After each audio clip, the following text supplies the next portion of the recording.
Hello students, प्यारे बच्चों, आपका वंस अगेन बहुत बहुत स्वागत है। रेजोनेंस की तरफ से हम ये memory based chemistry paper 2901 2023 shift 1, my self Vijay Jain VIJ senior chemistry faculty. तो लेट्स डिस्कस दिस क्वेश्चन। क्या पूछा है कि नंबर ऑफ, इसमें बेटा हमें क्या निकालने, ब्रिजिंग CO। तो इसकी स्ट्रक्चरल डिटेल जैसा कि अपन क्लास में भी पढ़ते हैं और NCERT बेस्ड ही है। मेटल कार्बोनाइल एक अपना इंपॉर्टेंट हेडिंग है ही सही। 25 को 5 और मिल गए, लिगेंड मिल गए, तो एक लिगेंड 2 इलेक्ट्रॉन जो है वो देता है, इलेक्ट्रॉन पेयर देता है, लुईस बेस होता है, तो 35 हो गए। तो now what we want to do, हमें इसको 36 पे पहुंचाना है। मेटल कार्बोनाइल्स आप जानते हो इन जनरल EAN रूल को ओबे करते ही हैं, है ना, जो है वो। तो एक आध कोई एक्सेप्शन हो सकता है, जो है वो आपके वेनेडियम CO होल 6, उसमें भी माइनस आ ही जाता है ना, रिडक्शन होके। तो पॉइंट क्या है कि इसको जैसे एक लिगेंड लुईस बेस मोनोडेंटेड है ऐसे दे रहे हैं, तो इसको तो ब्रिजिंग की जरूरत नहीं है। टंगस्टन, ओके, तो ये क्रोमियम फैमिली का हमें यहां पे टंगस्टन दिया हुआ है, तो ठीक है। यहां पे इसमें क्या हो रहा है, जस्ट ये कोऑर्डिनेट बॉन्ड है ना, अपन ऐसे जानते हैं कोऑर्डिनेशन कंपाउंड में लिगेंड और जो CM है उनके बीच में कोऑर्डिनेट बॉन्ड ही होता है ऐसे। तो इनमें कोई ब्रिजिंग CO अपने को दिख ही नहीं रहा है, तो x + y 0 होगा। ब्रिजिंग जैसे किस केस में होता है, जैसे फॉर एन एग्जांपल मैं आपको बताऊं, let me take CO whole twice CO whole 8 complex. तो इसके अंदर जैसे ये अपने 8 अपने को सेट करने हैं, 3 इधर कर दिए, और बेटा ऐसे ही अपन ने 3 इधर कर दिए। कोबाल्ट सब जानते हैं 27, 33 पे पहुंच गया, 34 पे पहुंच गया। अब क्या होगा, अब इसमें अगर मैं देखूं तो ब्रिजिंग लिगेंड ये CO कैपिटल है ना, और CO, और यहां पे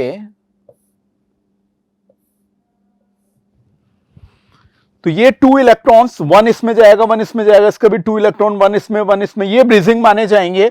और 27 और 6 33, और 1 ये और ये एवरेज होके 1 हो गया, तो 36 EAN रूल को ओबे करेगा। इसको हमने यहां भी स्ट्रक्चर बना के आपको बताया है। तो फिर ब्रिजिंग तो अपने को इसमें मिले ही नहीं है ना, जो है वो, तो 0 + 0 हमने आंसर यहां 0 लिया।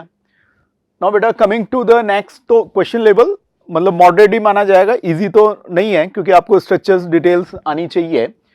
ये इनऑर्गेनिक का बढ़िया क्वेश्चन है, भव्य शानदार क्वेश्चन है। ओस्वाल्ड प्रोसेस सबको आता है, HNO3 के लिए है। अब HNO3 ओस्वाल्ड प्रोसेस में आप जानते हैं कि high temperature and pressure condition में अमोनिया के ऑक्सीडेशन से क्या होता है, पहले NOH2O बनता है, फिर NO का फर्दर ऑक्सीडेशन होता है, उसमें क्या बनता है, NO + O2 NO2 बनता है, फिर NO2 वाटर से क्या बनाता है, रेडॉक्स डिस्प्रोपोर्शनेशन रिएक्शन होके HNO2 HNO3 बनाता है, और वो HNO2 वापस क्या दे सकता है, अनस्टेबल होता है, HNO3 NOH2O दे सकता है।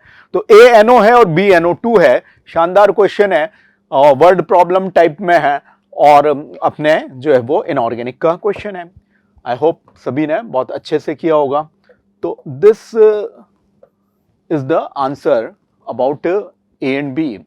और जो है वो ये NO रिसाइकल हो रहा है, ये HNO2 स्टेबल नहीं है, तो उसको हम यहां जो है वो अगेन A ये बन रहा है। ओके, तो क्वेश्चन का लेवल ठीक है, जो है वो मॉडरेट ही है, रिएक्शन आना चाहिए, सिंपल रिएक्शन है, रेडॉक्स रिएक्शन है। आपकी जानी पहचानी वाटर एडिशन वाली भी आ गई, redox disproportionation. Generally water addition वाली नॉन रेडॉक्स ही होती, कुछ तो रेडॉक्स भी होती हैं। तो coming to the next electrochemistry का क्वेश्चन है भाई, डाइल्यूट एसिड से यानी H प्लस आपके ऑक्सीडाइजिंग एजेंट हो गया, वो रिड्यूस हो गया 1 से 0 में, तो जो भी M+2 रिड्यूसिंग एजेंट हो गया वो कहां जा रहा है, इसमें।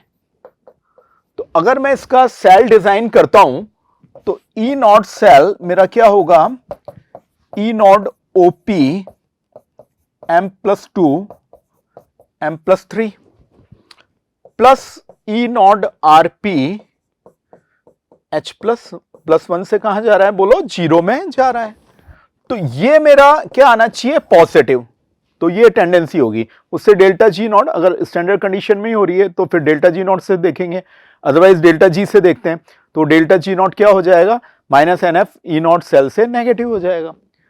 तो वैसे डेल्टा जी से देखते हैं, स्टैंडर्ड कंडीशंस में ही हो रहा है तो फिर डेल्टा जी नॉट से। अब आप देखो तो यहां से ही पता चल रहा है क्योंकि हाइड्रोजन तो शी है, उसका तो E naught OP as well as E naught RP दोनों ही क्या अज्यूम है, 0 अज्यूम है, रेफरेंस इलेक्ट्रोड है। बाकी में तो अगर कोई का ई नॉट OP x वोल्ट है तो E naught RP -x volt होगा, लेकिन 0 तो 0 है, न माइनस न प्लस, वो तो 0 है। तो इसलिए केवल इस डेटा को ही देख लें जो +2 से +3 में जाने में ये -x है, तो इसका उल्टा हो जाएगा अगर अपन ने यहां ऑक्सीडेशन स्टेट चेंज कर दी। तो वैसे ही पता चल रहा है इनमें है ये टेंडेंसी, तो उस बेसिस पे अपन यहां पे ये बोल सकते हैं। तो कॉन्सेप्चुअल है, आईडी जेई में भी और जेई मेन में भी डेल्टा जी नॉट से रिलेटेड क्वेश्चन या नर्स्ट इक्वेशन से रिलेटेड क्वेश्चन या कंडक्टेंस से रिलेटेड क्वेश्चन आते रहते हैं, तो वही क्वेश्चन है यहां, और हमने इसका आपको जो डिस्क्रिप्शन मैंने बोला लिखा हुआ है। Now coming to the next question, borax bead test, qualitative analysis मतलब लैब मैनुअल बेस्ड ये क्वेश्चन अपने आ गया। ये आप जानते हैं कि ड्राई टेस्ट होता है borax bead test. Borax Na2B4O7 heat effect पे क्या देता है, एक नॉन रेडॉक्स रिएक्शन, टुकड़े टुकड़े क्या बनता है, NaBO2 सोडियम मेटाबोरेट और बोरोन थर्ड ऑक्साइड B2O3, जिसे अपन जो है वो B2O3 बना। अब क्या होगा कि जो इससे CuO बन गया और B2O3 बन गया, उससे कॉपर सेकंड मेटाबोरेट का अपने को जो है वो ग्रीन ब्लू बीड आ जाएगा। तो एनसीईआरटी के अकॉर्डिंग बोरोन फैमिली में भी ये बात होती है, तो उससे भी आपको ये आता है, और थोड़ा क्वालिटेटिव एनालाइज वाले के हिसाब से, लैब मैनुअल के हिसाब से भी आता है। तो सिंपल क्वेश्चन है, जो है वो मेटाबोरेट देखते ही स्टूडेंट को थोड़ा स्ट्राइक हो ही जाता है।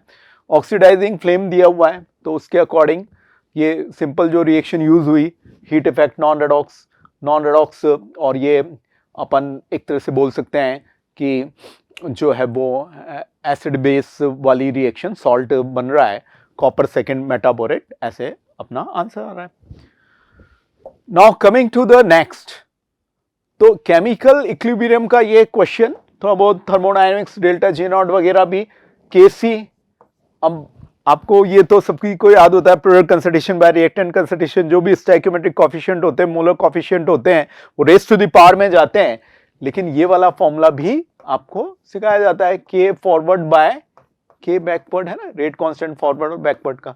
तो कहने का मुद्दा ये हो गया कि मेरे को केसी इस रिएक्शन का याद है, के इक्विलिब्रियम याद है, तो मैं डेल्टा जी नॉट इसका कैसे निकाल सकता हूं, ऐसे बेटा निकाल सकता हूं कि -RT ln के इक्विलिब्रियम करके।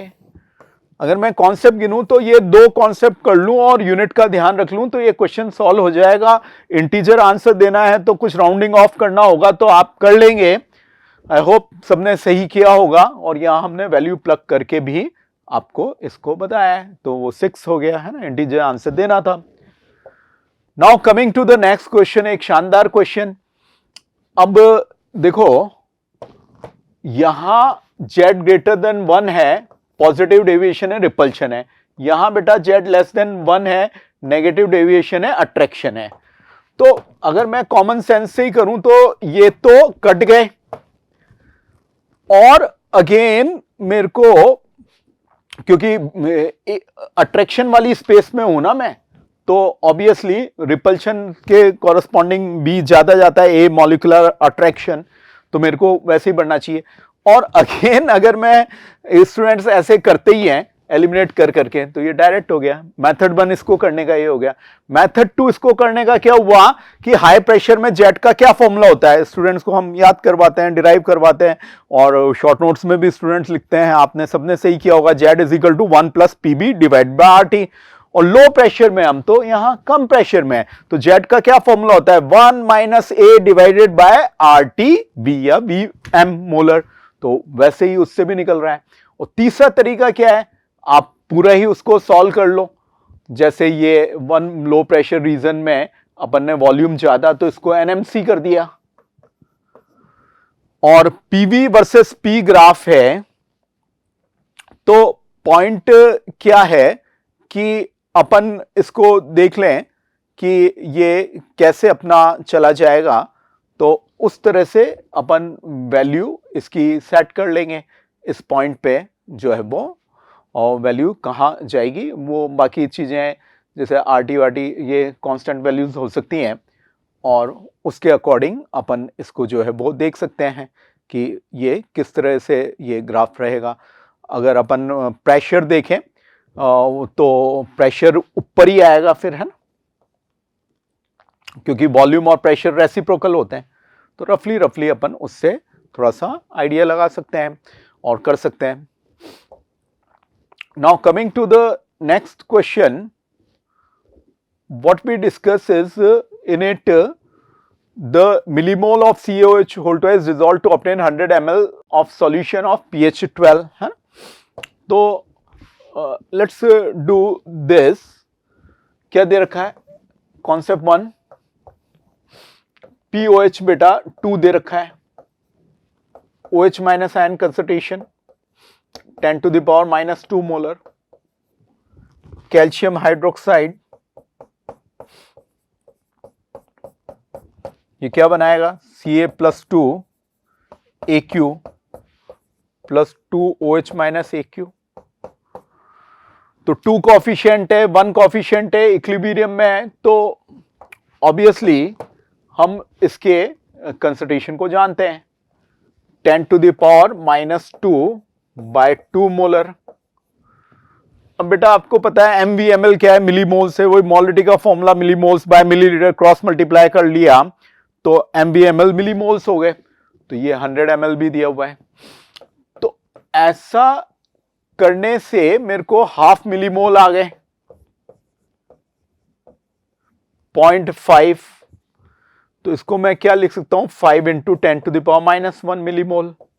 मेरे को इंटीजर आंसर देना है, तो बेटा मैं इंटीजर आंसर दे सकता हूँ 5 है। That's how I have to approach it. यहाँ पे हमने पूरा वो सॉल्व भी किया है। Now coming to the next question,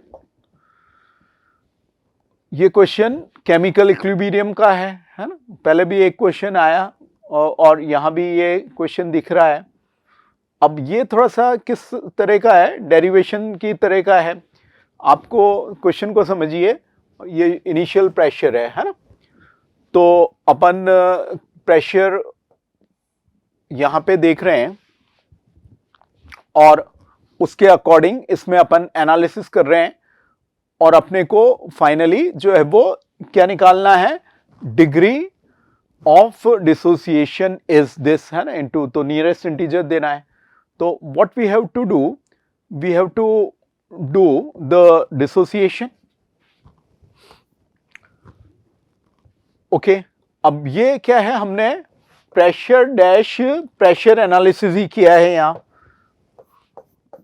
bye the help of molar coefficient और स्टोइकियोमेट्रिक कॉफिशिएंट।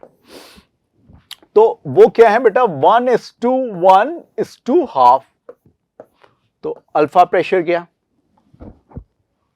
है ना। अब वो इनिशियल प्रेशर है, वो अल्फा हो रहा है, तो अल्फा ही अपना फाइनल आंसर हो जाएगा। तो 1:1:1/2 एनएमसी लगा दिया यहां पे, नेगलेक्ट मेथड कॉन्सेप्ट, अल्फा के लिए सॉल्व किया। तो डीओडी डिग्री ऑफ डिसोसिएशन अपने क्या आ गई, इंटीजर वैल्यू के रूप में 2। तो आई होप पेपर का लेवल अगर अपन देखें तो मॉडरेट है, आपने अच्छा कुछ स्कोरिंग क्वेश्चन है खूब स्कोर किया होगा। जितने भी मेमोरी बेस्ड क्वेश्चन हमें मिले हमारे स्टूडेंट्स के द्वारा, आपके द्वारा, वो हमने यहाँ इनको सॉल्व किया है। तो I wish you a very good luck and bright future. God bless you all.